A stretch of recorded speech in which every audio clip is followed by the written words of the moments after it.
Good morning! Thank you, Lord. Ginising mo ko today. Ayan, nag-stretch-stretch ang ate nyo.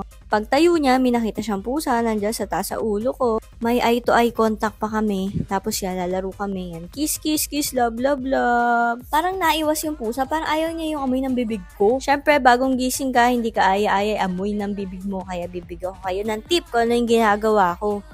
Ang go-to solution ko to start the day is the Perfect Smile 12-hour oral rinse stick. Meron siya hydrogen peroxide na nakakapagpuputi ng ngipin. May vitamin E and it supports gum health and provides antioxidant benefits. May T3 extra na lumalaban sa mga bakterya. Sobrang travel-friendly nito, handy at madali lang buksan. So, yan mumumug lang tayo for 30 to 45 seconds. And sobrang refreshing talaga nito sa bibig. Kapag bumili ka ng sticks nito, buy one take one for 27 peso. Pag nakabox naman, meron kang 40 oral rinse stick. Try nyo na rin. Available sa mga Watsons online and also sa mga Watsons branches. Talagang perfect smile na yan.